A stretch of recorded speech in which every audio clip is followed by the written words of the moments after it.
2, 1. Okay, stand-up comedy.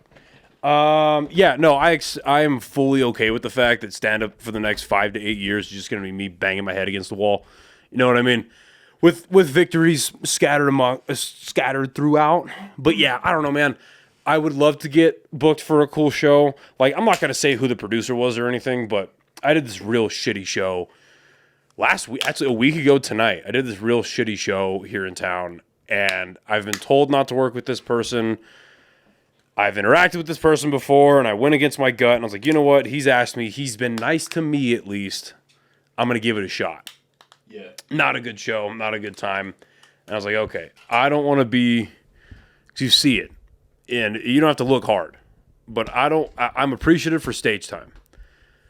But I also don't want to be a part of the cyclical... I don't even just want to say Albuquerque system, because I'm sure it happens in all comedy scenes, where it's like just a bunch of friends booking the same people, just maybe different venues, or even the same venues. You know what I mean? It's the same shuffle of random people, but they're all coming from the same pool. You know what I mean? Yeah, you don't get better, get pushed. Yeah, exactly. That's the element of it, right? It's like, I don't know. It's like inbreeding.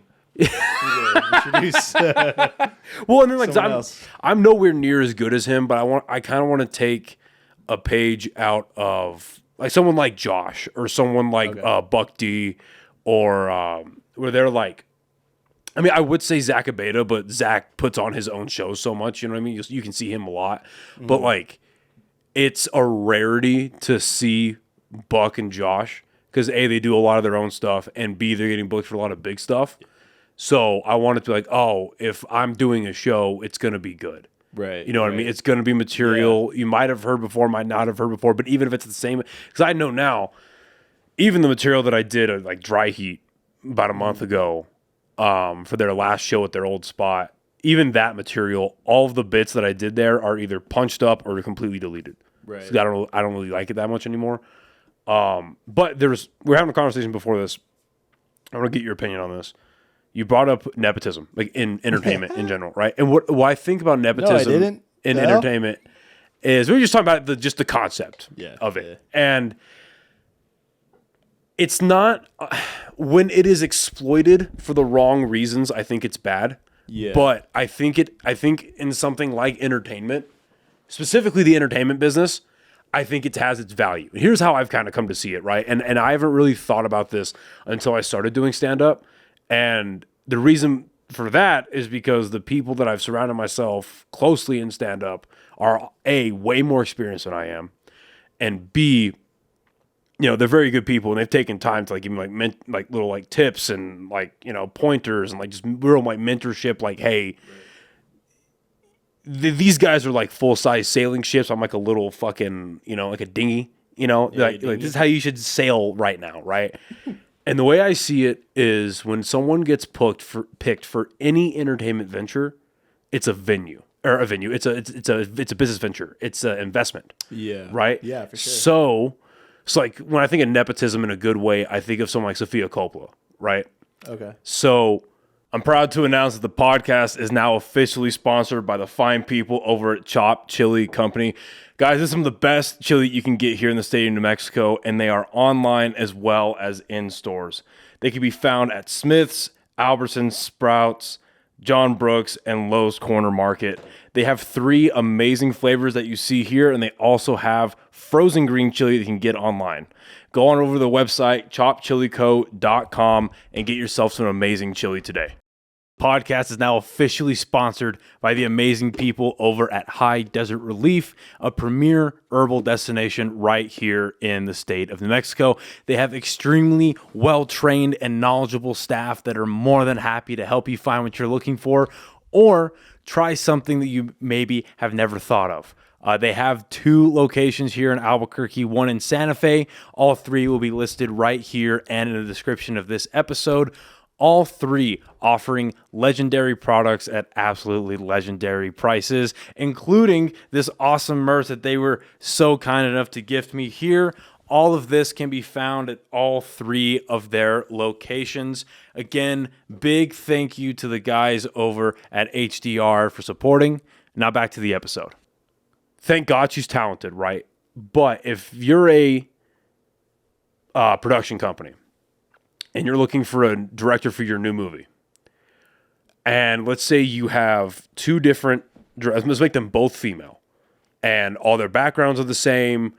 They look similar to each other. Let's take out all those variables. But you have one person who just went to film school.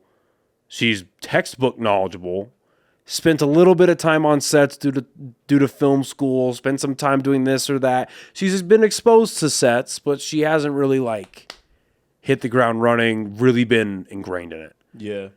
And then you have somebody from the Coppola family where they grew up they grew up on it. Their dad directed some of the greatest films ever made.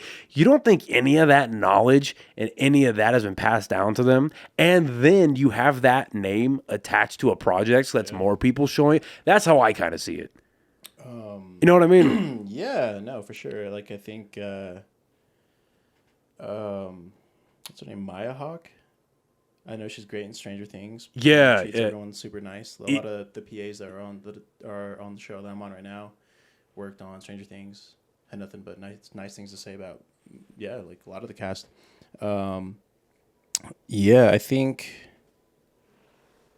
if you're someone that works really hard and treats people kindly and, does a good job, Yeah. what does it matter? Like, honestly, aren't we all kind of going for giving our kids a better future? Right. Like, I feel like my kids, I'm going to do my best to raise them right.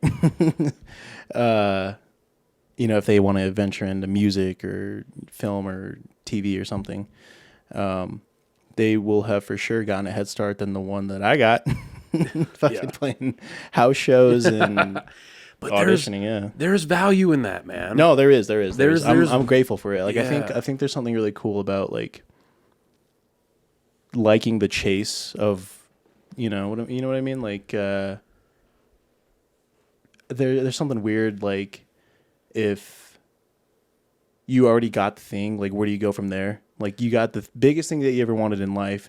Where do you go? Well, and my buddy who actually has been a PA for a really long time, we would talk about it a lot. It was like, what do actors feel like? They've conquered. They've done everything. They beat Thanos. They they did all the stuff. Like, where do they go from there? And that's something that I kind of attribute my personality to is just being driven towards something, and then I got it. So now what? Like, I don't know. I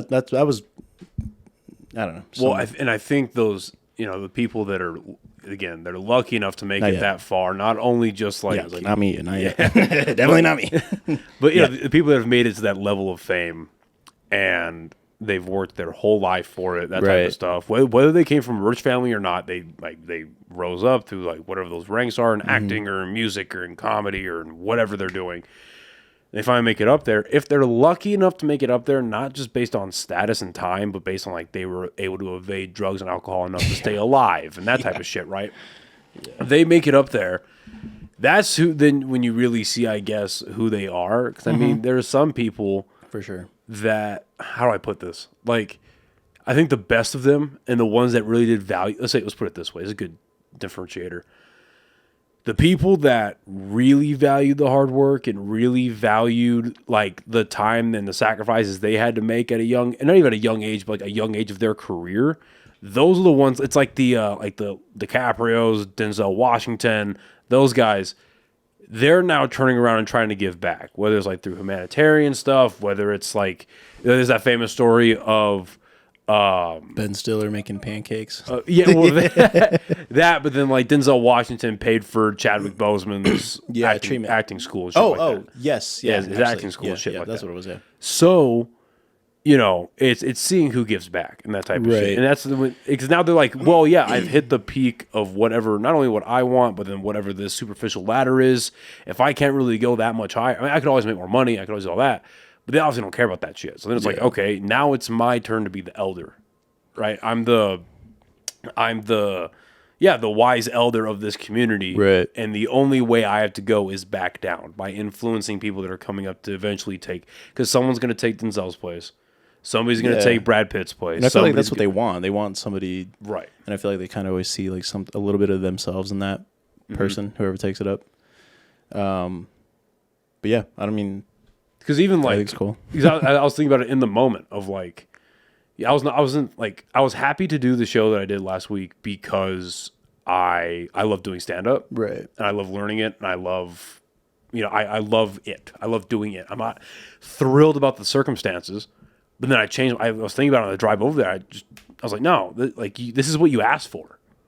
Yeah. For sure. for Yeah. all these, like, because I mean, after like not even recently, but just years and years and years and years of fucking since like high school, we listened to like podcasts and listened to comedians' interviews about how like, oh yeah, we did. Joey Diaz says about it a lot. How he did a lot of his early shows in Chinese fucking restaurants. Yeah. And it's like, okay, well, it took them doing years of that to get to Yeah. where they are.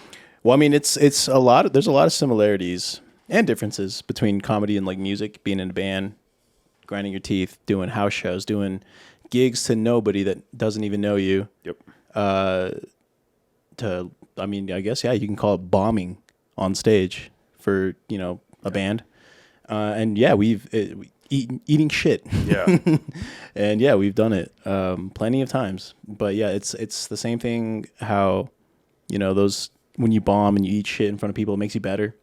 It teaches you a lot, honestly. And I feel like there's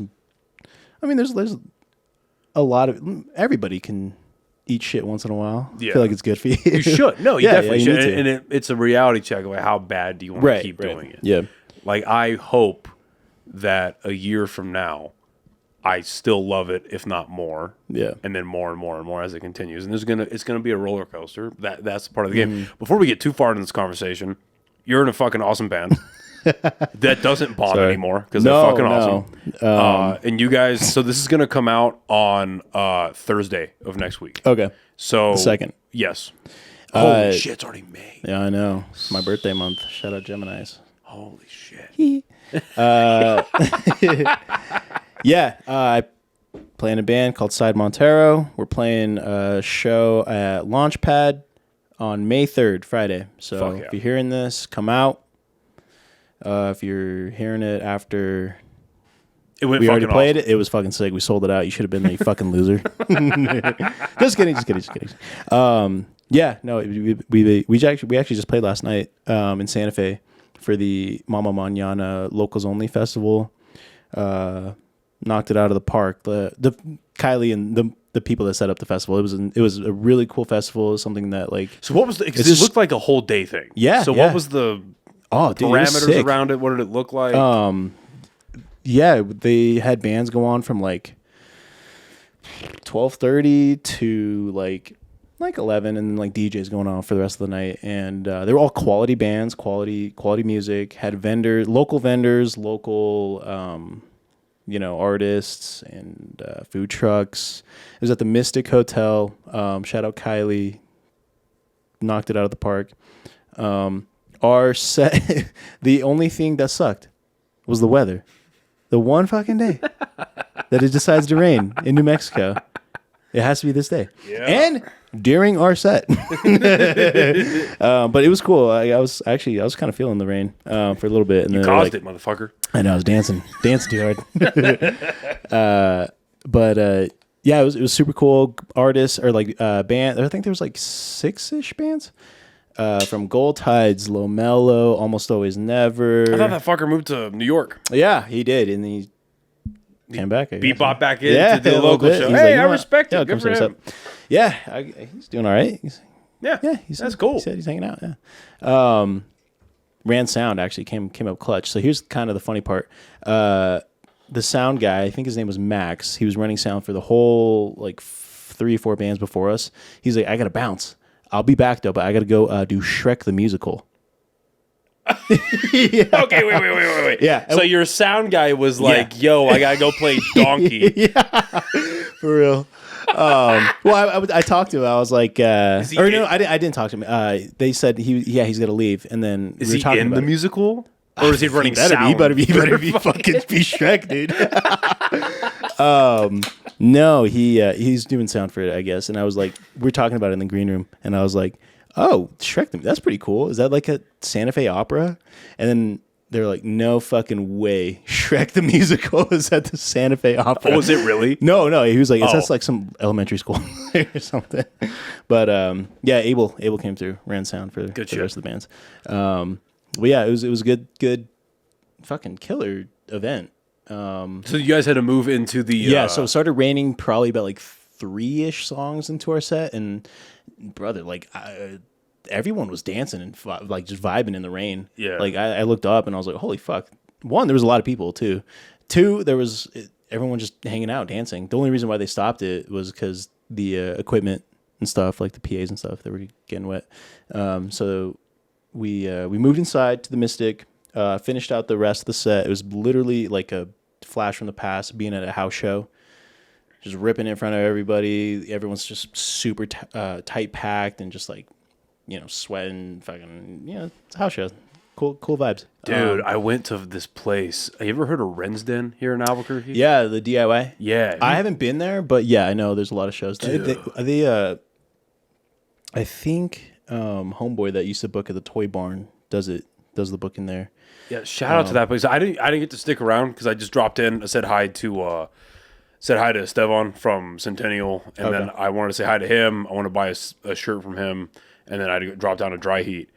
But dude, it's literally a house. Yeah. That they gutted out, Dude, yeah. turned into a stage, and I walked because they had the door open and the fans going so that they could air the place out after the set happened. Dude, Oh, dude, that's fucking... I walked in there and Prime. the fucking moisture just smacks me in the yeah. face. My glasses immediately fog Yeah. up. It's like you walked It's in. kind of cool, though. It's There's cool. There's something cool about it. Like, No, it's sick because like I'm not saying, I don't say to shit on him, but like I said just to paint a picture. But like, dude, yeah, I was telling Stefan, I was like, bro, like this is something out of the '90s. Yeah, no, I didn't even know we had this. It's like where you like cut your teeth. Like I remember, like the sets we did at like a Toy Barn, brother. The first time we ever did the podcast, we were talking about the Airbnb that we rented out. Yeah. and we threw a house show in there.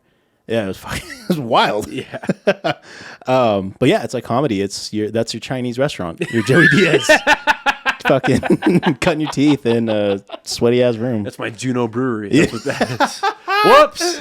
Oh my goodness. That's an ambiguous brewery in an ambiguous city. No, they do music. They do all original music. They actually kind of caught shit, maybe a little bit, because they're very staunchly original music only. That's Echoes. Oh yeah. Actually, you're right. That's what that's what it was. Okay, yeah. June.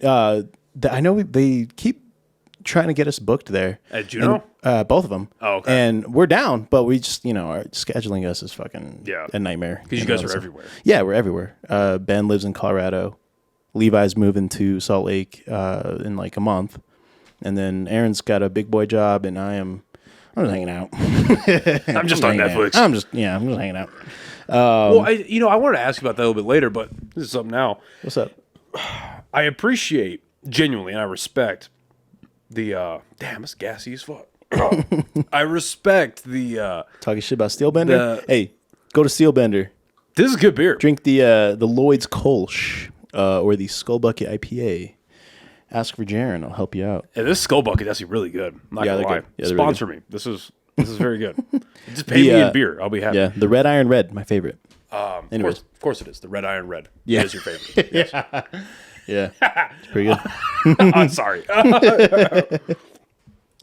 But Chug it. I respect the band integrity of like, hey, this member is going to here, this member is going to here. We're not going to replace you. We're just going to work around it.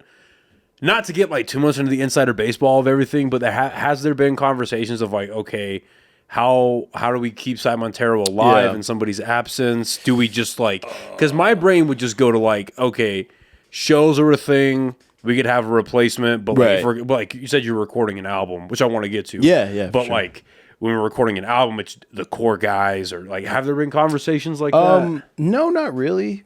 But also because we don't really need to have them, because like it's already well known that like this side Montero is the four of us. Yeah. I was the first one to be like, if there's a sick show at like Sunshine or Revel, I can't make it. Brother, replace me. I'm the fucking, like, I can't, get somebody else, dude. They'll probably do better. But yeah, they're the rest of the band was just like, no, like, you know, we want to keep it, you know, this is what we do every show that we play. We want to do it with all of us here. And when it comes to recording, yeah, we'll all record on. I mean, we've had, you know, a couple collaborations with other musicians on some tracks, but yeah, for the most part, yeah, it's just us. No, I respect that, dude. I do, because again, like that's and it's hard, like, dude. That's like the literal hardest part about being in this band. Yeah, because if you do get if that comes around, if old Barney Lopez comes a knocking and it's Barney, like, hey man, we got Sunshine. He ripped it. Yeah, he ripped it last night. We've got. Well, here's the thing. You know the band Hockey Dad? I've heard the name. Australian fucking sick band that I've listened to since high school. They hit us up. Do you want to open up for Hockey Dad at Launchpad? And we were like, yeah, fuck yeah. Please. Got it all set up, got the flyers made and everything, got the word out. And then Aaron's like, oh, I'm gone. I'm going to Mexico for this humanitarian trip for with his job. I'm going to go save lives. Yeah. I was like, fuck that, dude. Sing this song. They can, well, not to be a dick, but anybody can be humanitarian. Yeah. There's one Hockey Dad in Albuquerque, dude. There's one Hockey Dad in Albuquerque, but there's one singer for lead singer for fucking Cy Montero. Yeah, that was like the latest example of like fucking making sacrifices. Yeah, and that sucked because I was like, all of my friends were ready to come. The word was out. I was fucking stoked to meet them. Like, hey, dude, like I've been listening to you since I was like 15. Yeah. Anyways, I went. They ripped it. It was fucking sick. It was like a little bit of a gut punch. Yeah. But also like, whatever. Who's the opening act? I gotta ask. They found somebody to replace us. I think it starts with a G. I can't remember, but I'm thankful that, you know, I'm sure they were happy too. Yeah. But you know, shit like that just comes around and goes around. But you know, Aaron, he's always a pretty big like grounding person in terms of like there's always going to be a next show. Like there's always going to be, I mean, not always going to be a next show. You can't really promise that. But like, you know, where we're at, you know, there'll be more opportunities. The opportunities, yeah. For you guys, the opportunities will keep coming. At the level you're at with Albuquerque right now, you're a name. You know what I mean? Yeah. The only way you guarantee that they're not going to, like, that they stop is if we keep canceling. I was gonna say, like, the ultimate stop. Sorry, Barney. Yeah, no, the ultimate full stop is you guys quitting. But yeah, that's why I bring up the question is like, you know, how many no's does Cy Montero send out until it's like and we do our best to like, you know, make it up and, you know, not cancel. Yeah. But yeah, we've had to do it and it fucking sucks. But you know, it's either that or be in a band that doesn't get better or plays the same gigs every show or every show, same people, plays the same songs. But you know, I think we're realistically kind of just waiting to get to the next level to where we're like, okay, you know what? This is going pretty good. Yeah. Let's prioritize this. Right. Let's prioritize this band thing. Is there like some internal justification that needs to happen? Does it need more like traction that needs to happen? Like proof of product, that type of shit? I mean, yeah, we just collaborated with Ralph Lauren for the second time. I saw that. I fucking saw that. That's cool, dude. No, I mean, it's on your Instagram. Yeah, but we may or may not have done another one. Yeah, coming up. But yeah, that's been a fucking good push. And Ralph Lauren's a good company too. My aunt used to be one of their VPs. Oh, okay. Very good company. So damn, talk about Nepo. Why you got no drip? Shit. You Tommy guy? Because I will always wear band tees until the day that I fucking die. Dude. You went to Krongbin on Friday. Copped this. Who? Krongbin? Oh! Yeah, they're like this enchanting soul. How do you spell it? KHRUANGBIN. It means airplane. KHR? In Thai. Yeah. Oh, shit. Yeah. Dude, they just did 8 million monthly listeners. Brother, they're huge. They just did 2 nights here in Albuquerque. I've never heard of these guys. Oh, they're sick. They're just, had my fucking goofy ass going. Holy shit. Where are they playing at? Revel. 2 sold out nights. Damn. Good for them. Yeah, my buddy. Check them out. No, they're sick. They're cool. Dude, that new Revel setup's so sick. Yeah, no, I love it. It's come up a few times in this podcast. I'm sorry for anyone listening who's a bit tired of it, but seriously, if you're in Albuquerque and you haven't been, I haven't been to the new like piano bar, what it used to be. Yeah. I haven't been to the new one yet because they hosted the roast battles. But I haven't been to that yet. Ralph Barbosa there? He was there. No, I didn't. I missed him. I really wanted to go to that. Yeah, I missed him. But I've seen a few shows in the new like Big Revel with like the fucking. It's you walk Ice Nine in. Kills, right? Yep. Mhm. Yeah. Yeah. We saw. I swear to God, Queens of the Stone Age. That's probably like top. I am 2. so. Second best concert. Probably even the best concert I've ever been to. I'm so mad I missed them. I am so fucking mad Hey, that I should missed be. them.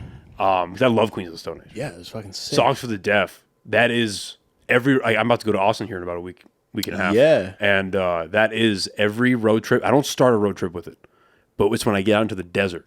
Yeah. That's when and now with that new truck, bro, get the fuck out of here. But anyway, so yeah, like you fucking walk in. The setup is fucking genius. There's a balcony. I've never been to the balcony yet because I like being in the standing room. But the fact that like they've got 3 bars and they've got the merch set up to where it's like you could be either getting a drink or standing in line for merch. Yeah. And you can still see what's going on. Yeah, and it sounds great everywhere you are. It's perfect. That merch line for Queens of the Stone Age is probably like the second longest I've ever seen. It's just down, back, Yep. down, back. That sounds right. Because when else are they going to come back? Yeah, I don't know. They'll probably come back again. But yeah, dude, I'm so glad I went. The craziest lighting show I've ever seen. Fucking crazy. Wait, hoping we can play it. So Trevor Brolin is the grandson of James Brolin, who is on the show right now, Ransom Canyon. It's Josh Brolin's kid.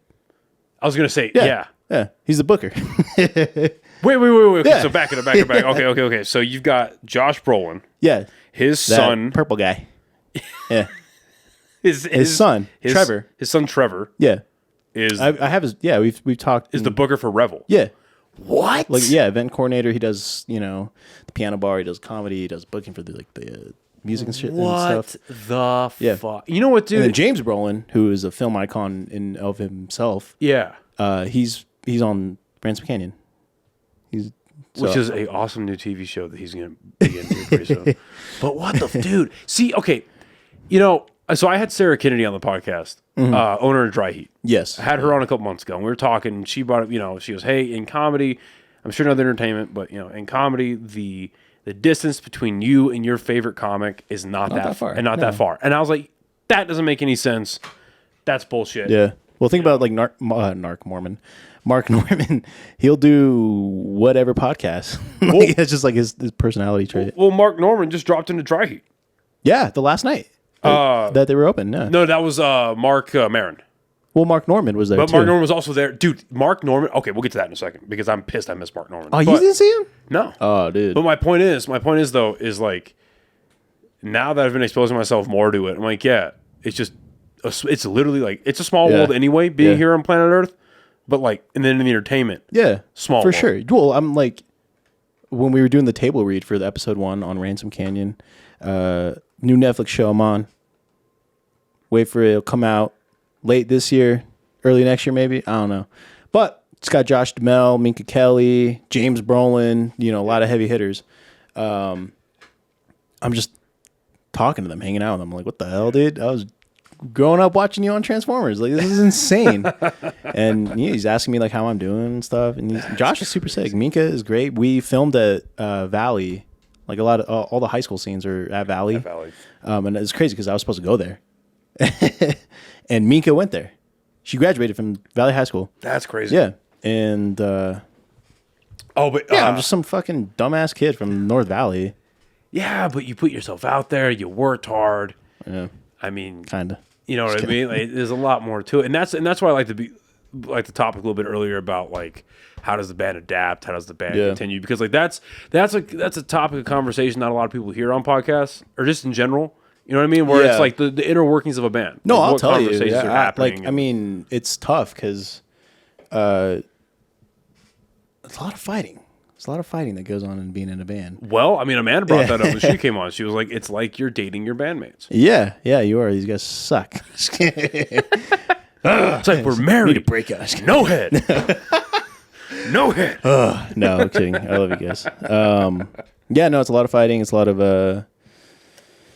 of sacrificing and a lot of like, what the fuck don't you get about this? Like, Yeah. but they say it about me, I guess. Well, and too. then also when you have, it's a 4-man group. Yeah, You're yeah. all in your mid-20s. Yeah. You're all testosterone filled. You're all goal driven. You're all like, and you're all entertainment, art leaning individuals. So, you know, you are a bit spearheaded. You are a bit hard headed. Yeah, well, dude, like, So getting those personalities in one room to get it to work, it can be a challenge. and I feel like we're lucky because we only have 4. I feel like every band that is here has a fuck ton of band members. I think, like everybody playing yesterday had like a singer, 2 guitar players, keyboard, percussion, drummer. What, Red Lights has like 5. Yeah, they got Right? like They got like 5. Which is- Slums yeah. has 6. Yeah. Mango Cakes has 23. Yeah. Hey, but they fucking But I mean, they they're kill. all monsters. They're sick, all yeah. killers, but Yeah. I don't know, man. It's cool to stuff like that. But anyway, so Mark Norman, dude. Mark fucking Norman. So that night, that fucking Saturday night, so I'm on the 7:30 show or the 7 o'clock show. And it went well. By the fucking grace of God, that went well. And I was like, okay, sounds good. I got done there, and I was like, okay, I'm gonna fucking because what's his name, Nevin and Leroy, they had showed up, and they were like, hey, we're gonna go to Nick's, we're gonna go drink. Do you want to come with us? I'm like, yeah, sure, sounds good. The night of Mark Norman. Because we didn't know Mark Norman was coming. Oh, Nobody I was like, knew. imagine being the dude going to see you. Nobody knew. So what happened? Damn. Yeah, so we all go, we hang out, we're having a couple of drinks. So that night, Mark Norman was playing at the fucking Kiva. at the Kiva or whatever. And so Sarah, the owner of Dry Heat, she also DJs. So she's in the back she's at Red Door somewhere DJing, and she sees Mark Norman and his opener. I forget his name. I think it's Mike something. But I missed the opener. the opener, they're in the patio having beers. Yeah, just hanging out. And so she texts a couple of other comedians that work at Dry Heat, and they were like, hey, Mark Norman is literally down the block. That's insane. 2 doors down. You should go fucking get him. So they split over while the late show was happening, right? So late show's going on. This is like 10:30 at night or show. So they leave Dry Heat while the late show was going, and they go get Mark. And they're like, hey, man. That's how it happened? Yeah. Oh, my Yeah, goodness. it wasn't planned. What? It was a literal drop-in. Yeah. And he was like, they're like, hey, we've got a comedy show going. Do you want to drop in? And he was like, comedy. Oh, well, yeah. why not? Yeah, so he just showed up and did it. Queef. And he was and he was the last person to do Dry Heat's original fucking place. Yeah, which is cool. Yeah, I saw him signing the wall and stuff. So then, about 11:15 at night, I'm with fucking Nevin and Leroy and Nick and all them at Nick's house. And we're having a couple of beers, just shooting shit. I open Facebook, and I see a picture of fucking Steph Darnell, another local comedian. I see a picture of him with Mark Norman. And I'm like, hey, what the fuck is this? Damn, dude. Yeah, that's crazy. But dude, Dry Heat, fucking a month ago, Jim Jeffries dropped in. Yeah, I did see that actually. And then last night and Friday, I saw him on Friday, Mark Maron dropped in. That was last Friday. This Friday? This weekend. Oh, damn. Well, he's from here. Yeah. Yeah. I didn't know that. Yeah, he went to Highland? Yeah. He went to Highland, and he dropped in. Yeah. When I saw him on Friday, he did about 20-ish, fucking murdered, destroyed. So I guess last night he did 30, and just fucking whirlwind the whole place. That's sick, dude. And then, dude, I went to Quesadas, and I saw fucking... How is that? I haven't been. Quesadas is sick, bro. Gomi runs a fucking comedy club Yeah, now? bro. It's sick. Well, I guess the fucker's been a comedian for however long. Yeah. He's been a touring fucking comedian for whatever, whatever, you know. Been a comedian, been doing comedy for a while. And, you know, I know there's a lot of... I don't want to really air it out because it's not my stories to tell, but there's a lot of insider baseball going on that isn't exactly the most up and up, you know. But I will say this. Well, it's far. It's like way out there, isn't it? It's well, like, right. But like the actual bookings of it and the this, that, and the other of it. But you know what? I will say this. As a consumer of comedy, of a genuine lover of stand-up, Same. It's a great club. Yeah. The only knock I have on it, that's just my experience, the cocktails suck. Okay. Dude, the cocktails fucking suck. Yeah. I went a while back with my ex, and we had what was it? It was like their version of a whiskey sour. Okay.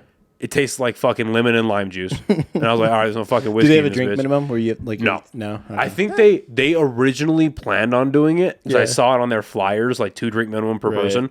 But after like 2 weeks of being open, I think they're like, we don't want to force people to drink our shitty drinks. Well, it's not even that. I think they're just like, we don't want to drive people away. Yeah. You know what I mean? But anyway. I haven't been. I'm sure it's cool. But it's if cool. you guys want a band, because I was hook it up. That'd be funny to have a comedian with an opening band. Dude, a comedian did that. I think their like sister was in like a folk band, and they just had them open up when everyone was walking in. No shit. Which is cool. Yeah, it was sick. I mean, Kill Tony does that, so yeah, D Madness. Yeah, D Madness. the most loved homophobe in all of comedy, D Madness. But anyway, I even ordered. I even ordered like the last time that, or the second to last time that I went, I even ordered a Diet Coke and Jack, and I couldn't taste the fucking Jack. Oh, really? So I was like, all right. So, but what's cool is like when you walk in, there's a like restaurant bar. And then you walk past that into a lobby into the comedy club. Gotcha. So they're 2 separate places. So I just go in, get a fucking drink there, and then I just bring it into the comedy club.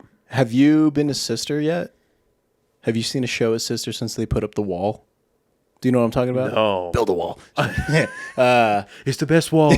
I walked into Sister. I was like, wow, look at this wall. Not as good as mine. I have the best walls. Damn, the Mexicans hate it. But no, I was only there when they had the curtain. No, well, the curtain's been there forever. Yeah. But yeah, they built a wall into like separating the bar area and the venue area. Oh. So if you want to go see a show there, so that what they were, I guess they were losing a lot of money from, it being a Friday night, and there's like a $25 cover fee for like some like band or whatever, and I guess it drove a lot of people away. Yeah. I mean, there's been a lot of times where we're like, oh, yeah, let's go grab a drink at Sister. $20 cover. And like, nah, let's just go upstairs where you live. Fucking anodyne. Yeah. And yeah, so I guess they're losing a lot of money. So now what I guess happens is you go pay the concert fee. So if you want to go to Sister, you can go into the show. But if you want to just grab a drink and not go to the show, you just hang out at the bar, which I guess makes sense. Yeah, that's better. And I guess they're making money and they're doing well, which is what you want. But I was just thinking about it as like a from the band's perspective. It's like, ooh, like 1, it might be super loud. 2, part of being a local band trying to build your credits and like get new listeners is that person at the bar being like, oh, damn, this is pretty cool. Who is this band? Yeah. I'm going to go check them out. I'm going to go watch a song or 2. Maybe buy merch.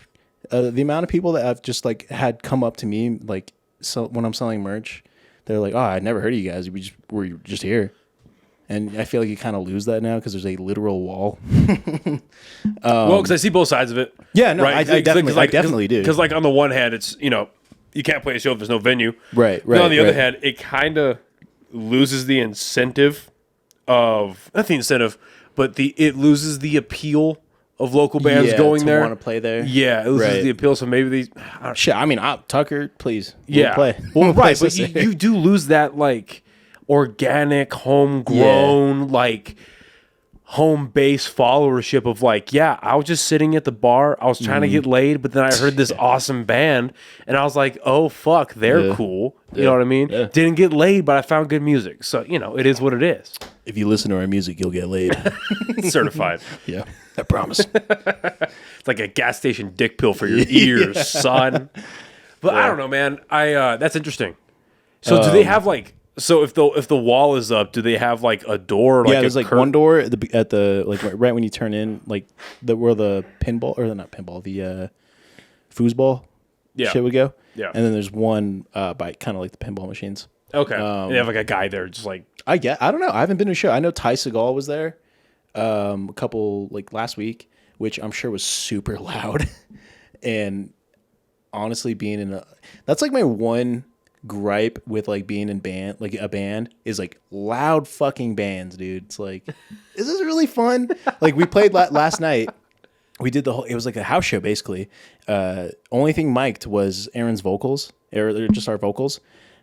Because like I've been to so many house shows where my ears just are ringing, dude. It's like you're playing. Yeah, you like it? You fucking weirdo, dude. I love loud. I love loud music, dude. I guess, but when it's just like loud, it's like super loud. Well, I mean, that's more on the audio guide than anything. But like, I'll be like, even at like, but like, it's different. Like you like feel it and it's tastefully loud. But yeah, I don't know. Sister, we would love to play there.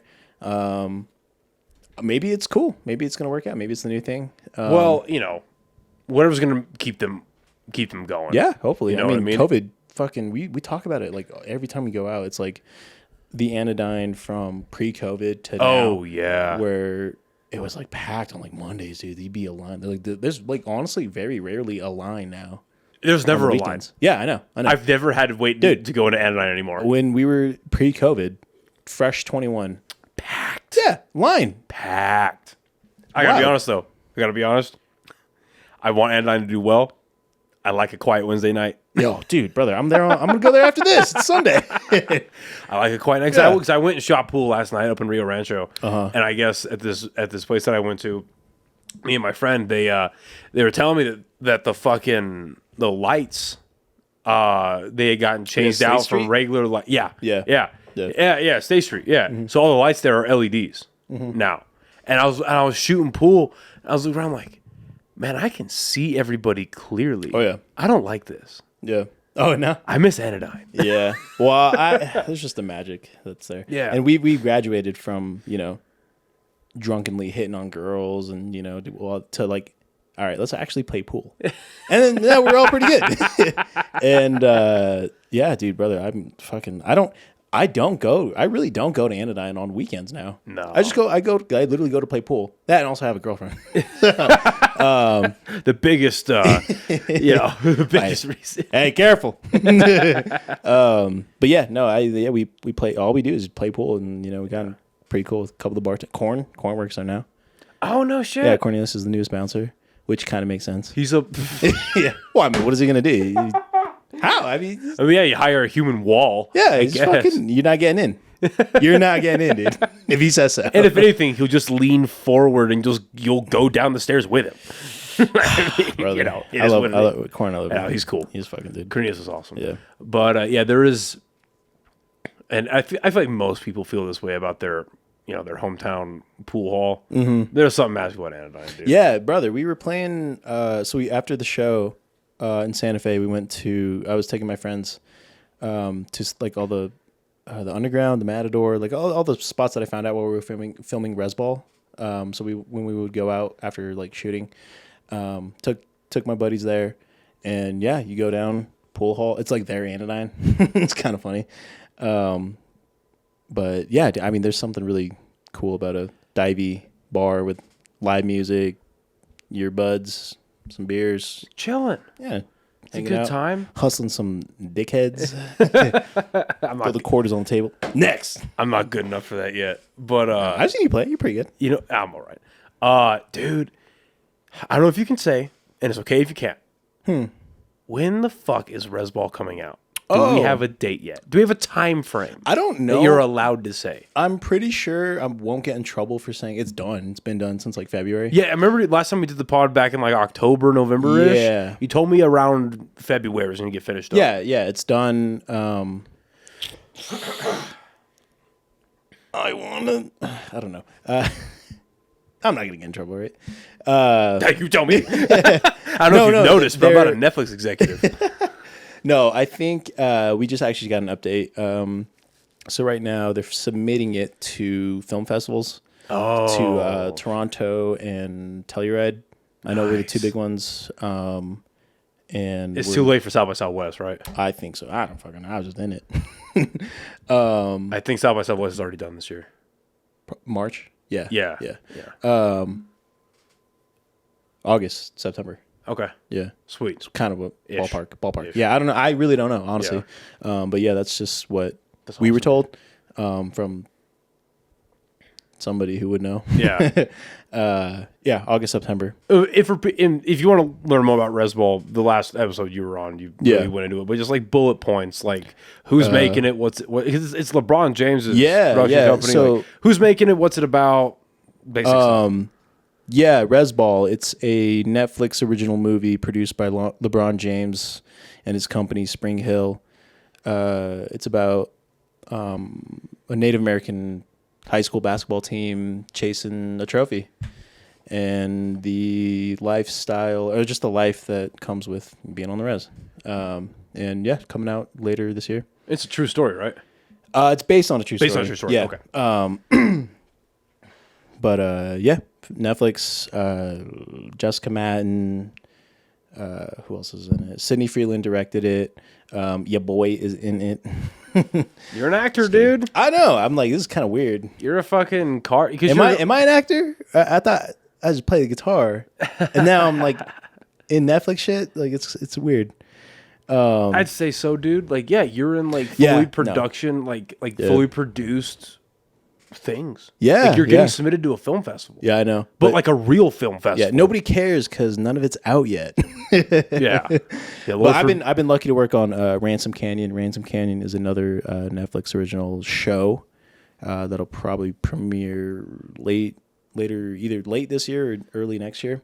It's romance-fueled drama set in Texas. Play a high schooler named Jack Yellowbird. Keep an eye out. But yeah, no, I've been super fortunate to work, especially after the writer's strike. The writer's strike, so Ransom Canyon was supposed to happen in like September, so like heart of the writer's strike. And what's funny is Resball was actually like one of the few productions that was like allowed to continue. That's not LeBron James money, son.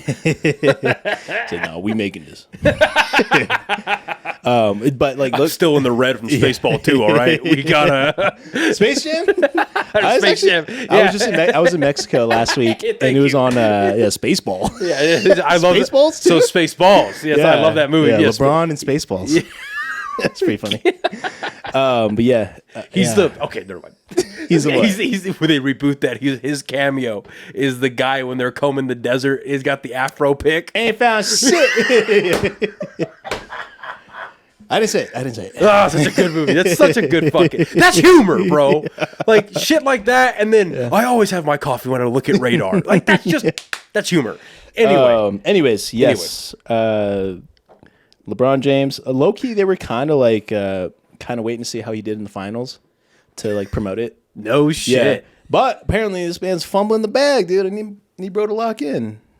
Oh shit! Getting kicked out. I wish I followed basketball more. I know, me too. To give you better insight about that. But that's crazy. I think they're. But LeBron James is a fucking again. I don't know shit about basketball, but that's one of the. I mean, the moment you enter the conversation of are you better than Michael Jordan, staple. Yeah, you know what I mean. Like a staple of the industry. Like that's not going anywhere. Yeah. But but the reason I bring up Resball, dudes, I'm fucking excited. Like I really am. I am too. Way more than you. Oh, I'm sure. Oh, I'm sure you're fucking. Biting at the fucking bit. But. Yeah. I mean, I'm just super, happy to have been a part of it in the first place. And, I've been fortunate enough, like I said, to, work on another production, Ransom Canyon, hopefully gets a season 2. We'll get a season 2. We'll see. And yeah, just been auditioning for other movies. Are you allowed to talk about what Ransom Canyon's about? Yeah. I mean, it's literally, the way they describe it is like Yellowstone meets Virgin River, I guess, is like a Netflix romance. Okay. Meets like Euphoria. Oh boy. Fucking Euphoria, dude. I went down. I play a high schooler. Let me just say that. Yeah. So. And that's very Euphoria. No, because I had my hernia surgery. How do you do, fellow kids? I had my I tried watching Euphoria when it first came out. I just couldn't get into it. But last summer in May, when I had my hernia surgery and I was down for like a week. Oh, you binged it? Week and a half. I was like, you know what? Fuck it. I'm already down on this couch. I'm gonna let's try it out. And I fucking binged it in 2 days, dude. Oh yeah, season 2. Yeah, as well. Oh yeah, I was hooked. Yeah, my thing was like, who is this for? I do. But people, apparently everybody, because everybody watched it, and my dumb ass was sitting there on fucking like Mondays or whatever, whenever it came out. For me, it was what got me hooked about it. Was Zendaya's a great actress. Yeah, but everybody on like Dominic Fike, dude. What got me? Who's that? He plays one of the romantic. Yeah, Dominic Fike. You don't know Dominic Fike? He's a guitarist. He's a musician, and he's in Euphoria. This second season of Euphoria. Okay, I forget his name. I haven't seen this shit in like years. Yeah, but it's cool. What got me hooked on that was how horrible these characters are. Yeah, no, they suck. You know what I mean? Like none of them. It's like who's the shiniest turd, and what got me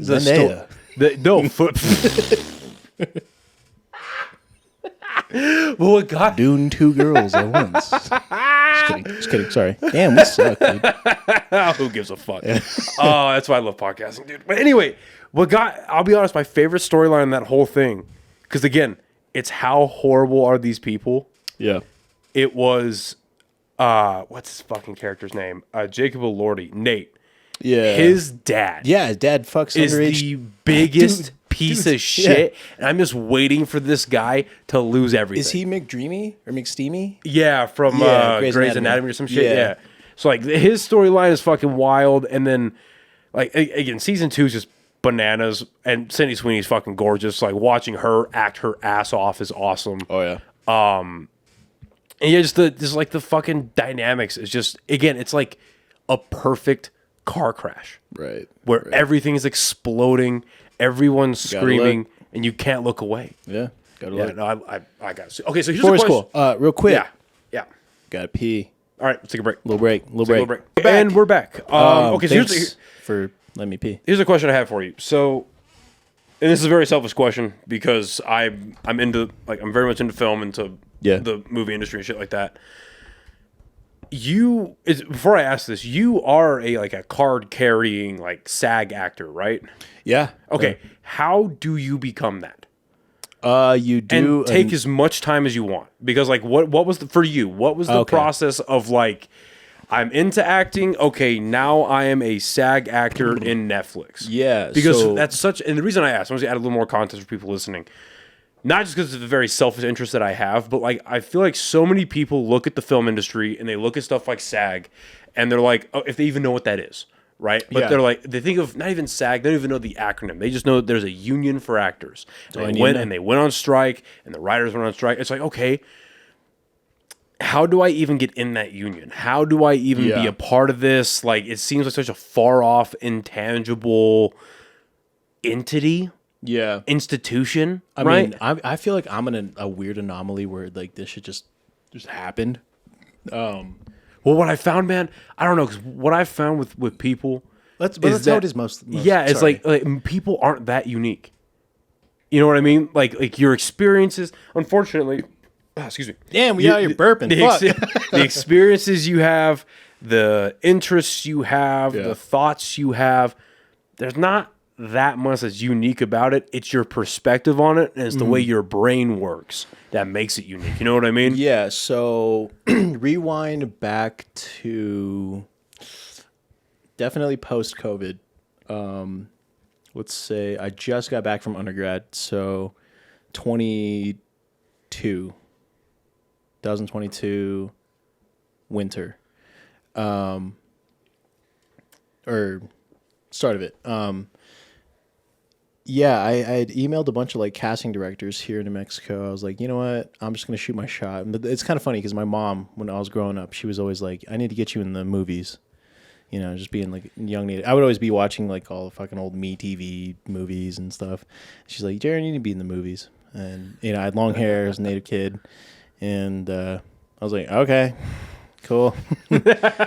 Why not? I never really had a desire to do it. You know, I'm super grateful to do it, but like my main thing is I want to play my guitar. Yeah. You know, in this band, Cy Montero, check it out. And I had emailed a bunch of casting directors. You know, a handful got back. One of them. How did you find the casting directors? I just went on a bunch of the. There's so many little known fact, not even little known fact about New Mexico, there's so many productions that are shooting here, TV shows, movies. I just like Google. It's called. Somebody lovingly put it on Reddit. Tamalewood. Yeah. Yeah. It's perfect. It's perfect. It's perfect. I'm kind of mad I haven't even thought about that. Tamalewood. That's funny. Yeah, it's perfect.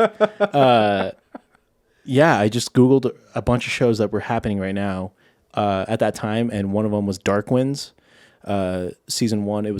Dark Winds is a bunch like adaptation of a bunch of Tony Hillerman novels.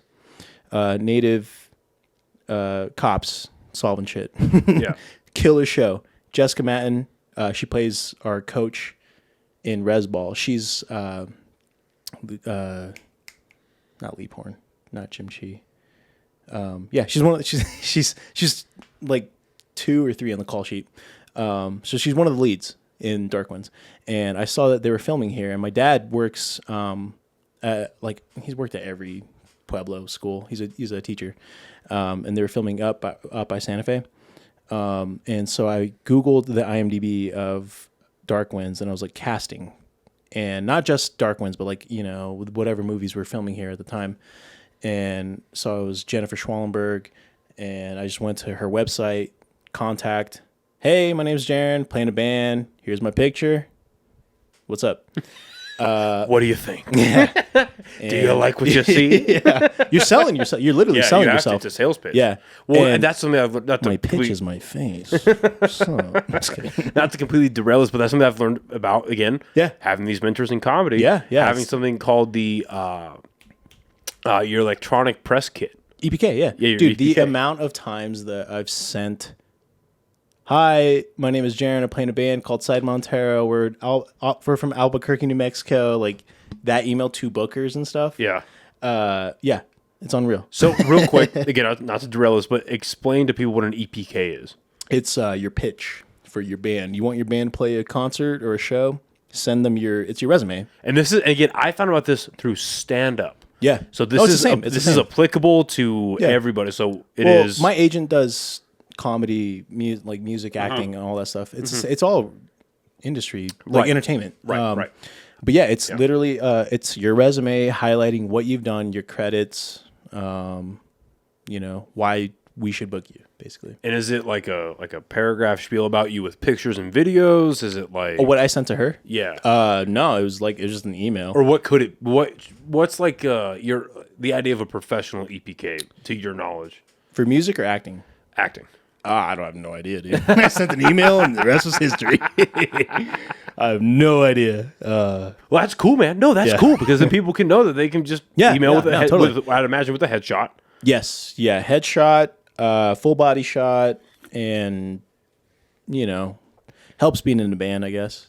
Yeah. Well, having stage time, having you're comfortable in front of people, you're hardworking. Because again, if you're getting booked at a local show that's having people show out, that means you've put in theory, some kind of work that led to you getting booked there. Yeah. Well, the cool part about being on Resball is like a lot of the background.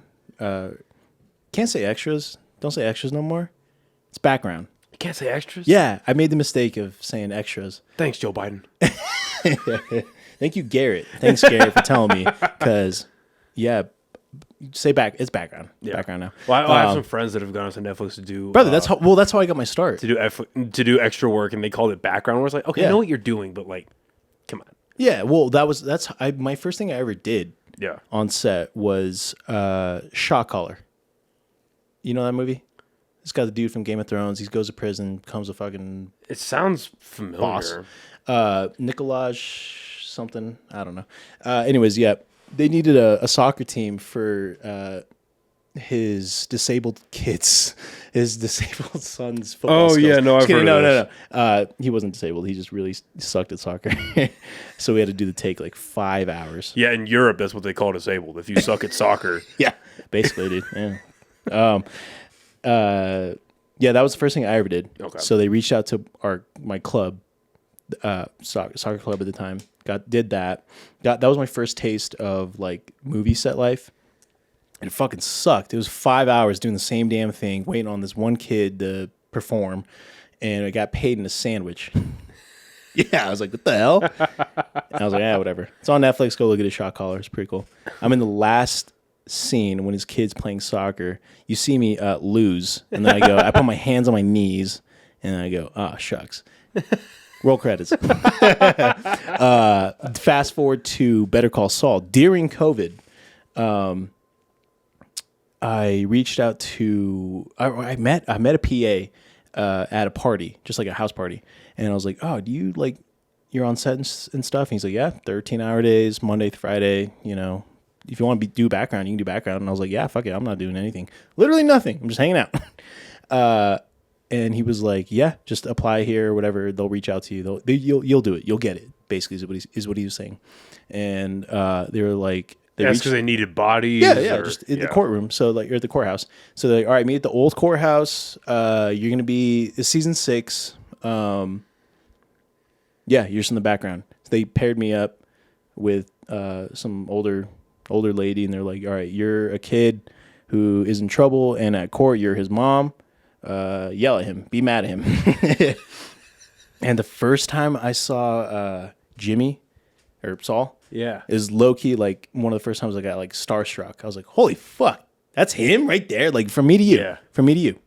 And he was wearing a mask and drinking a Dr. Pepper when I met him or like saw him. And I was like, oh my God, that's him. Holy shit, dude. That's this guy right there. And yeah, that's my phone. But anyways, he went through hair, makeup, got all his stuff, got ready, just, locked in, just in a character, just like that, dude. It was crazy. He comes out the elevator. We walk by him. He says his lines, go back around. So yeah, I'm in that. And then fast forward maybe a year or so, emailed Dark Winds casting director Jennifer Schwallenberg. She gets back to me. She says, you know what? I'm going to send you stuff like to audition for. And it started out with commercials. It started out with small, whatever. And then eventually went to like shows, like big thing. The first thing I ever auditioned for, The Curse on Showtime. Nathan Fielder, Emma Stone. Yeah. I would have done my scene with Emma Stone. Oh. Yeah, which is insane to think about. Like speaking line. Because that was just shot here. Yeah, that was here in all of Espanola.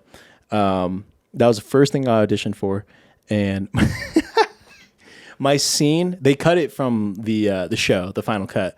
But what my job was, I was working at a mini golf place, and there's a racist statue of it's an Indian statue, headdress, big nose, red, all that, and Emma Stone's buying it, and I look at her and I'll go, why do you want this thing? What the hell? What do you want this for? That would have been so cool. Yeah. And she just goes, whatever. And I help her put it in the trunk, basically. And the scene is in the show. It's just they replaced what would have been me with like just some random guy. Yeah. Yeah. Because they were like, oh, we really should probably shouldn't get like some native kid. It should have been a native guy. It would have been funny. That would have been fucking hilarious. Oh shit! Okay, so anyway, but yeah, you auditioned for that. Yeah, that was the first thing I ever auditioned for with Jennifer. And the little known fact, the local casting directors here are basically you're in to the industry because all the other casting directors are from like LA or New York or whatever, and they bring everyone here. And so that's how you get your in to make connections with Josh Duhamel, with fucking, you know what I mean? But like, anyway, so I did that. Thank you again for the beer, by the way. Yeah, Steelbender. Thank you very much. Check it out. Fast forward to, didn't book anything. Didn't book none of these. I auditioned for The Curse. I auditioned for late as of last couple month, Ari Aster's new movie. I auditioned for that. Oh yeah, almost got it. That one's filming here, huh? Eddington. Yeah, my buddy's on it right now. Is that Emma Stone too? Yeah, and like Christian Bale. No, Pedro Pascal, Austin Butler. Who else is in Emma Stone? And then it's like Joaquin Phoenix. It's a Western, right? No, I thought it was a Western. It's movie set during COVID about a family traveling to New Mexico, basically. Oh, interesting. Okay. Yeah, anyway. Yeah. So audition for that, and then fuck. What was? So we're just talking about like your process of becoming a card carrying SAG actor. Yeah, So So you auditioned for. Yeah. So Jennifer hits me up. She sends me an email, and then she was like, "Do you play basketball? We're casting for like this project, whatever." And I was like, "I live and breathe and die basketball." I played one season of basketball in 5th grade, I think. but I played college soccer, so like I'm athletic, coordinated. You know, my dad was an amazing basketball. He still is basketball player, and it's kind of cute that I showed up to the callback for res ball. I didn't have any basketball shoes, so I wore my dad's shoes, basketball shoes, kind of cute. But yeah, booked it. And then did a fucking Netflix movie. It's gonna come out and kind of just open the doors to this one, to other stuff I'm gonna work on and like auditioning for. Like, what world would I have ever imagined me auditioning for the guy who did Hereditary? Like, that's insane. Midsommar.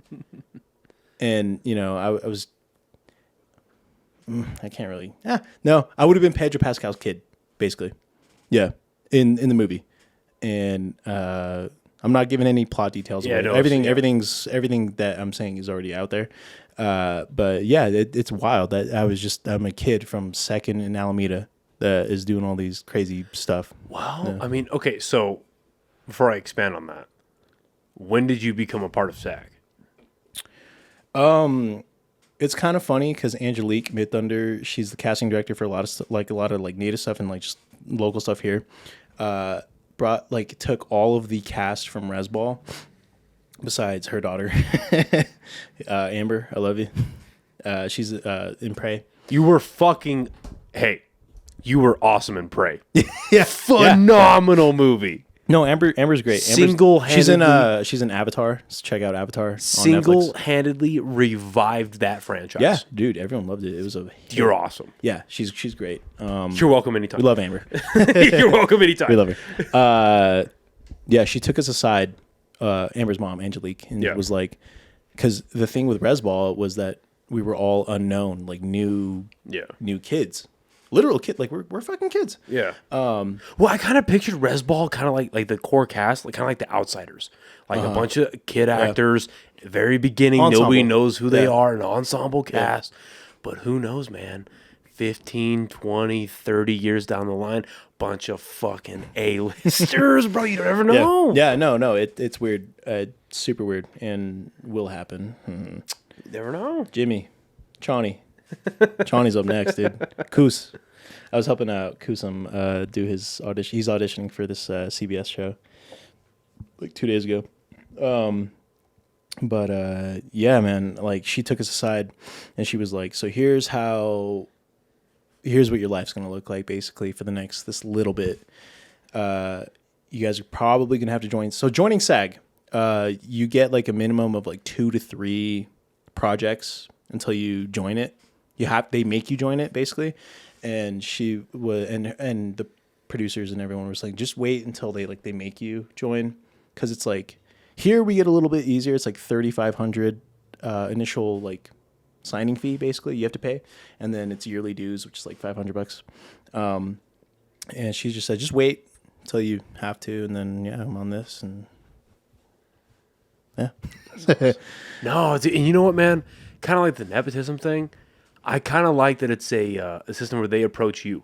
Well, no, that was the thing. It's like you always hear these nightmare stories of, I mean, fucking, you quiet on set. Yeah. But like, no, but I like that. Not my experience. I have been treated with nothing but like, kindness and like support and like just genuine, help. And, I feel like I'm super lucky for that, which is dope. Well, and also, for better or worse, is a sign of the times, for sure. But no, again, like the fact that like, because again, people, it finally kind of clicked in my head when I started looking at the actual numbers of everything. Because people are like, oh, why the fuck did they get paid this millions or this millions, or whatever it is. Okay, so it's like, okay, think about it like this. So the way I thought about it was the recent Batman with Pattinson, right? Okay. So that movie had like a $250-ish million budget. That's a lot. That's a lot of fucking money. Yeah. It's a lot of money. Like 200 Good movie, though. Yeah. I love that movie. It was great. Yeah. I thought it was awesome. But yeah, so 200 to 250. Pattinson got paid minimum. I don't know if he got anything afterwards, like ticket sales or anything like that. But he got $10 million to play Batman.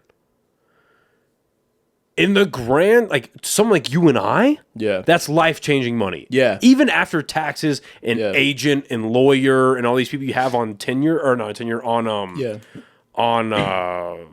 basically on standby. I forget what the term is. We have them on standby. Yeah. Right. Those type of people we have in your team. Aside from those fees, it's $7 million is a lot of money. Yeah. And but then if you look at the grand scheme of things, how much is $10 million stacked up against 250? Right. Yeah.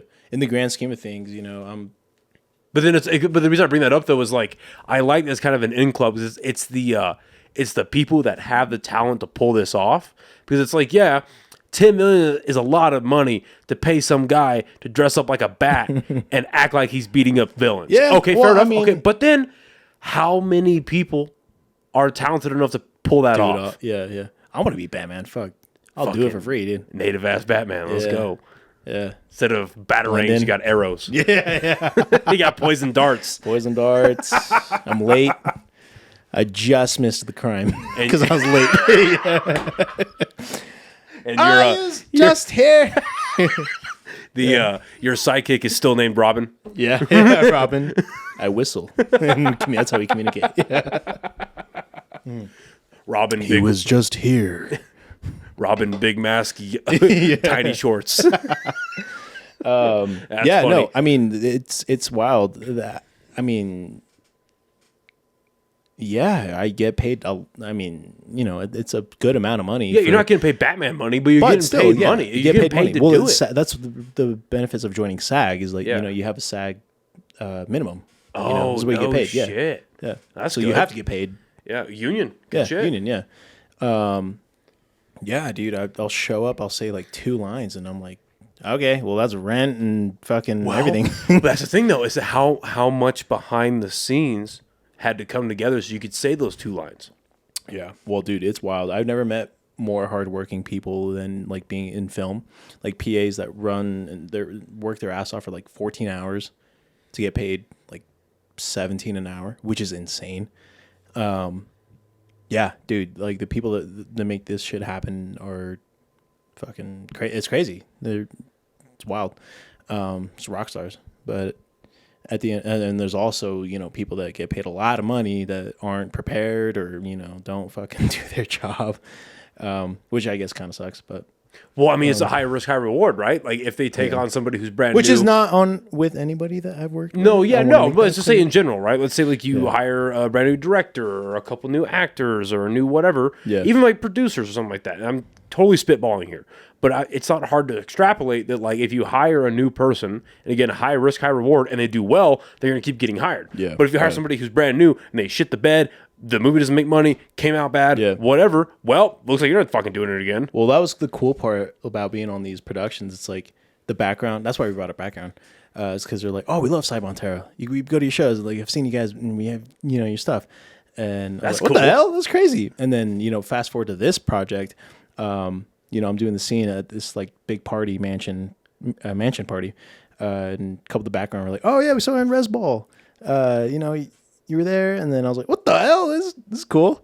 And then fast forward, you just get recognized and stuff, and it's weird. That just like kind of all just like happened, and that's kind of how we got started talking about this. It's just like, send the email, just reach out to whoever. I'm like honestly probably one of the, I don't know, you can listen to what I say, but like it's gonna be different for everybody. It's like what the hell, like I'm doing this shit now, like because again, like you would be surprised. Well, I mean, I'm still I don't know, man. Like if you had told me, just put in my own perspective, if you would have told me, because we're in 2024 April now, okay, about 3.5 years ago, if you would have told me that this podcast is where it is right now, I mean, it's not massive, it's not huge, it's not like motion. It's not like Joe Rogan status or nothing, but it's doing pretty well. Yeah, it's doing all right. I got 2 sponsors. You got the sponsors and then also the wrong link to the dude.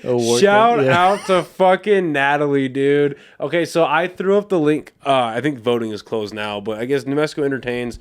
I got nominated for best podcast and podcast host, and at the time, I was. On my link sent me the butt plug. Yeah. Okay, no, that's my other. No, but at the time I was like 4 days ago, I was simultaneously posting. I just found out about the entertainment shit, and then I was also looking for a new truck, and I accidentally posted the voting link to the truck I was looking at, and so my friend Natalie, who I've had on the podcast, she's awesome. She hits me up and she goes, "Hey, I don't know if I'm stupid, but like I tried voting for you," and she sends me a screen record of the link pop. I'm like, "Oh my god, 2012 Tacoma, what the hell?" I'm like, "I'm so sorry." Frost white. That's how I like it. Anyway, no, dude, like I never would have thought that like 3.5, almost 4 years later, it would have turned into all this. And then like I'm doing stand up now, and I've met all these like you. Yeah. You're a great example. I've met awesome fucking people by just sitting down and doing this podcast. Like I thought it was gonna be me and my friends shooting shit for 6 months tops, which is cool too. You know what I mean? Farts and stuff. Yeah, I love having my friends on. But like what it's become, you know. Yeah. It never would have started if I just didn't look into it. Yeah. And so I was thinking that same thing as you were outlining this. I feel like a lot of doors don't get open for people. And again, there are extenuating life circumstances that can get extreme. However, if you have an internet connection and you want to do better for yourself, you'd be like a lot of connections and doors that aren't getting open for people because they won't, or they don't think, not that they won't do it, but they won't think to like send the email. Yeah. Or like reply to the LinkedIn request or the Indeed posting. Which, yes, but also there's also that other element of like, you know, where I was at that time, I was like, you know, I'm ready to do this. Like, I feel prepared to. No, there's a lot of intangibles. Yeah. But none of those even come into play if you didn't email the person. Yeah. And it's like the same kind of idea that goes into being in a band that opens up for like this random opportunity for a sicko. Say you're opening up for like a cool band that you've loved, and you weren't prepared, and you kind of just bombed in front of everybody. You know that would probably suck. But on the flip side, you could be prepared, and you open up for that band, and everyone goes, "What the fuck? Holy shit! Like you guys are sick."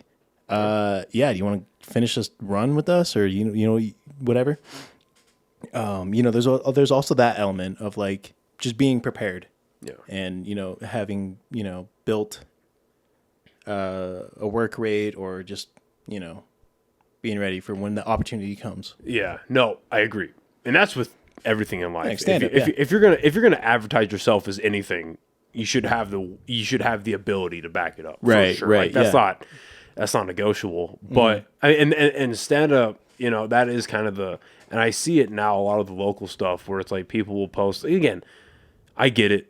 That's social media at its core. Yeah. And I'm guilty of it. 110%. I'm guilty of it. Of like posting, the highlights of your life in general when things might not be going as great as you advertise them to be.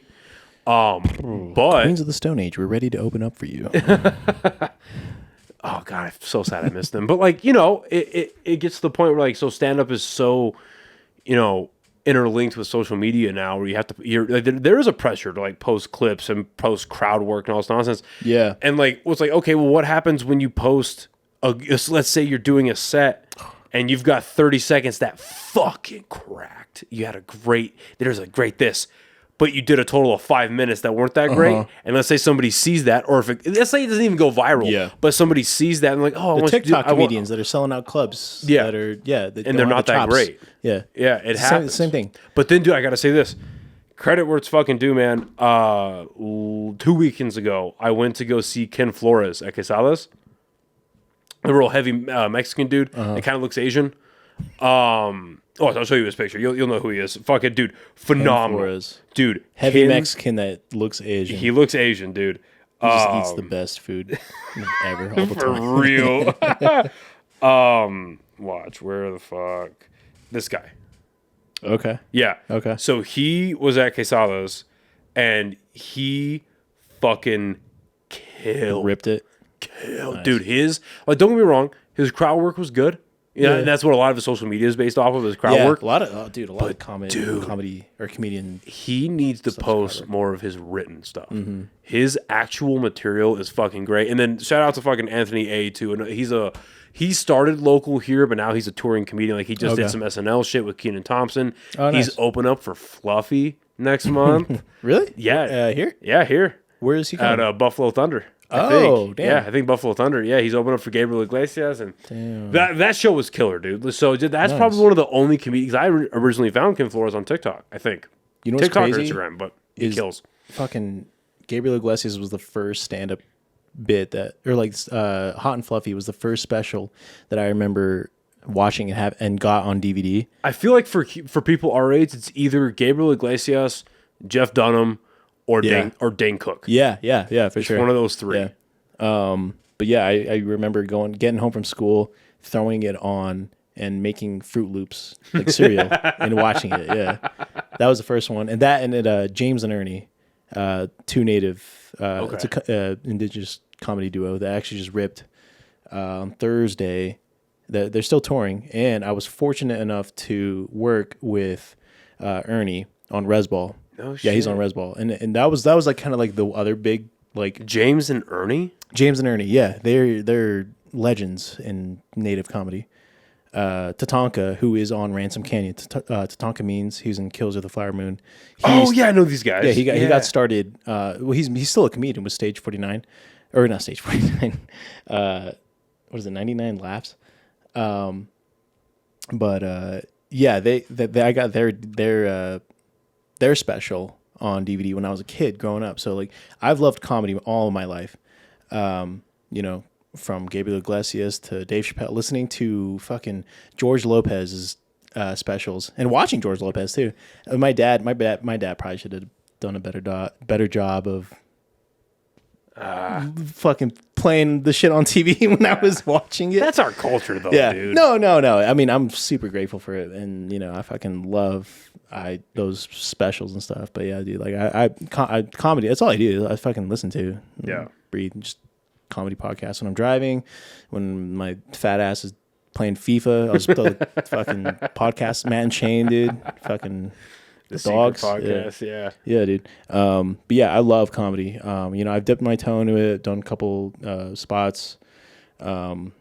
I was gonna say, dude, everything that you were outlining to me before we started, like the stupid stories you were telling me. Yeah, dude, I was watching that, and my brain was like working it, and that's a bit. That's a this. Do you have any bits that you're working on right now? Oh yeah, that like you kind of want to, punch out. What are you doing? Oh, what do you got? What are you working on right now? Okay, so I've been doing it at a couple open mics, and then I did it at that show last Sunday, and it did pretty well. And I actually added a tag to it that last Sunday show that kind of hit pretty well. I've got a bit about Nickelodeon right now that's doing well. Getting gacked? Yeah, I got a good Nickelodeon. Well, because I drive... Because obviously you can't tell jokes about that and make fun of the victims. No, right? And you can't even... And I don't want to, but like you can't even hint at that. So I have it directed so far away from it that the Nickelodeon bit still works. Dude, you know what's crazy is that the reason why... probably the main reason why I play guitar is Drake from Drake and Josh. Yeah. No, seriously, deadass. Like that was one of my favorite. That was probably my favorite show growing up. That's awesome. And when I saw when I saw it come out, like the Quiet on Set, I was like, oh, right, brother, that's heavy. Yeah, for people who didn't watch. Oh my goodness. I would say the darkest of the highlights of that documentary. Yeah, he's getting fucking. Was Drake Bell getting raped? Yeah. Because like insane. Because here's the thing: is like when there's a moment, it's at the end of the first episode that they're talking. Because I think like it's like episode 3 that they're talking about Drake, and they dedicate all of that episode to him. And towards the end of it, the interviewer asks Drake like, "Hey, what happened to you by what was his Pickle Boy. what was his name? Fucking Pickle Boy, Brian dude. Brian Peck, right? Yeah. Brian Peck. Pickle Boy was raping, dude. It's fucking ridiculous. And they ask him like, okay, so you've now outed yourself as the John Doe in this Brian Peck arrest from however long ago. What did he do to you? And then Drake sits there and God bless him, dude. Could never do that. He goes, Yeah. imagine Worst worst thing that your imagination can come up with, that happened. and everything in between. Yeah. Which is insane. It's And bananas. This is pre Drake and Josh. Yeah, this is Amanda show. Yeah, Amanda show. Amanda show going into Drake and Josh. Yeah, No, because it was happening during Drake and Josh too. Yeah. Yeah. That's unimaginable. It's insane. Wild. It's fucking. And then he went on to like work with like Zach and Cody and like did other shows. Oh yeah, and stuff, thank you for saying that, because then they put the guy into trial. He gets like 18 months of probation, and then he turns around and becomes something on the set of Sweet Life of Zach he's and Cody. like, fuck Nick. I'm gonna go to Disney. And he goes to Disney, and Disney hires him. Still got Cartoon Network, dude. Oh my god. Yeah. Cartoon Network's part of my bit. But, yeah, dude, it's absolutely bananas. And you know what, man? Like, where I gained a lot of respect for Drake, because I used to love Drake as a kid too. Yeah. I listened to his music, all that shit. Oh. I was a big fan of Drake. Oh yeah, he's got good music. Yeah. Oh yeah. But here's my thing: is when everything came out about like how he had taken this underage girl to a club and all this stuff. Right. Well, she lied about her age, is what people don't, I guess, understand. That's why Drake got in trouble. Like that whole fiasco about him getting in trouble with like, talking to underage girls and stuff. Yeah. Is that they lied about their age. Oh, Yeah. I didn't know that part. Yeah. But anyway, what I liked about the documentary, both what they had put out and then this last episode they put out where they interviewed him again. Yeah. Have you seen that? I saw that. I did see it, yeah. What I liked about that is he says flat out, like, hey, the poor decisions I've made in my life between my accusations and between my DUIs or DWI, that was me. Yeah. He goes, that was my decision. Because he was raped at 15. But then it also, that's what I like about his story is like he's able to take, accountability for what he did. But then it's also another just supporting story of like, hey, people who get fucked up as a kid tend to fuck up later in life. If you don't have any other blatant evidence than Drake Bell, and then God only knows what the fuck happened to Amanda Bynes then, if you want to extrapolate out from that. Have you seen Amanda Bynes today? Yeah, the heart. That poor tattoo. Fucking woman. Yeah, it's insane. And then it explains the Britney meltdown. We know what happened with Britney now. Same with Paris Hilton. But like it's like how do you say it? Sensationalizing? Yeah. Okay, there you go. Right? The sensualization or you know what I mean? Of like media. Like media what they take these people and they like microscope into these horrible parts of their lives. Like, this is who they are. This is what she's shaving her head and showing her pussy in a limousine. Like, what the fuck is wrong with Britney Spears? She's this perfect person that you see on stage and she's freaking the fuck out. But then you look around it now, we know the whole story. Like, dude, did you know about Paris Hilton? Have you seen that documentary? Dude, if you have the video? No. There's a whole documentary on One Night in Paris. One of my favorite lines from any superhero movie ever is from Kick-Ass when they're talking about why Paris Hilton is more popular than Spider-Man. And one of the characters goes, "What? You never seen One Night in Spider-Man?" Anyway, there's this like hour and a half long documentary on you. At the time, at least, it was during COVID. It was free on YouTube. Okay, where it's like detailing all this awful shit that happened in Paris Hilton's life. Dude, when she was like, so I guess her parents were like, there's two narratives. It was either they were scared of her being a degenerate or they felt like she was going to be one anyway. So I guess they were in New York and they they signed her up against her will because she's like 8 or 9 years old.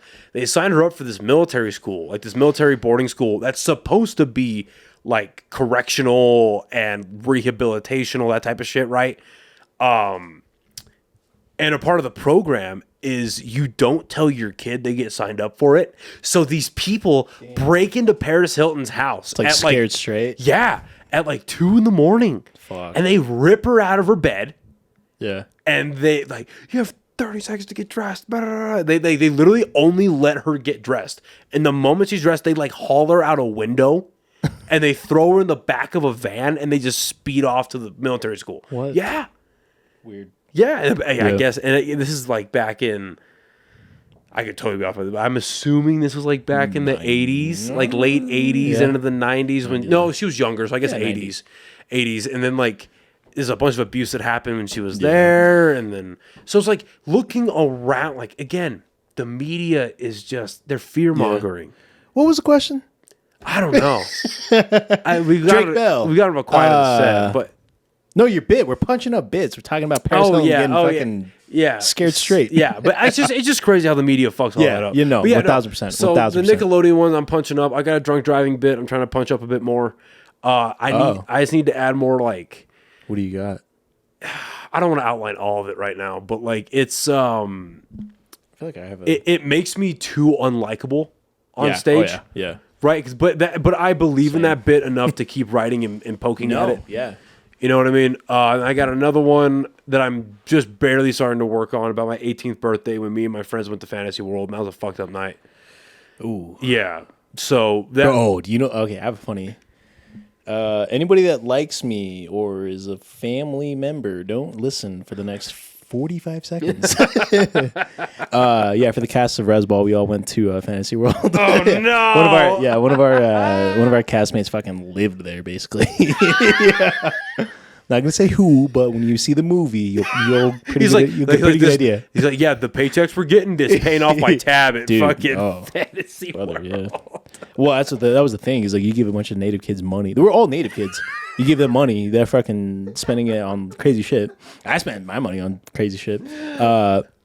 We were stealing socks and underwear from costumes. It's great. It's gonna go down in history. But we went to Fantasy World. Went there. One of the first dudes I see is this guy like getting helped out with like his buddies, like one buddy on this side, one buddy on this side. And mind you guys, Fantasy World is an 18 and older strip club that does not serve booze. Yeah, and this guy's like, oh my god, this guy's fucked up, dude. Yeah, like, he's blind. Yeah, dude. And then he, all of his buddies, helping him to like walk around. Oh, he's not fucked up. And then his buddies, they're like getting him they're getting him a dance, and so they take him into the other room, and then 5 minutes pass by, he comes back out, the biggest smile I've ever seen. Yeah, dude, yeah, ear to ear. And imagine the senses, dude. He's like reading titties in Morse code, flipping her fucking the bumps around the nipples. Flipping her pussy a little bit, like, oh yes, I know what you're saying. Yes, and doorbell. Okay, all right. Yeah. Say what do they call them? Like a telegram back in the day. This is Alexander Graham Bell, dude. Another dance. Yes, one more. ATM. Yeah. But yeah, dude. Yeah, it was wild. Anyways, your bit. Yeah, no, it was just a fucked up night between like it. I just turned 18.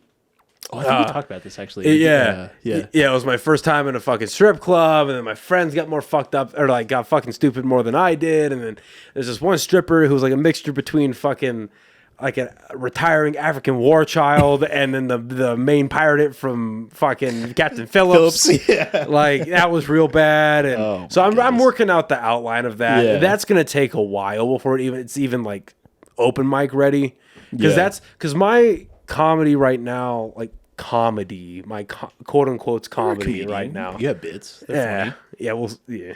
I don't know, man. I'm having a hard time like accepting the title. I am. Yeah. I'm not. I'm an actor. I know you get it. The hell? Yeah. I just show up and fart.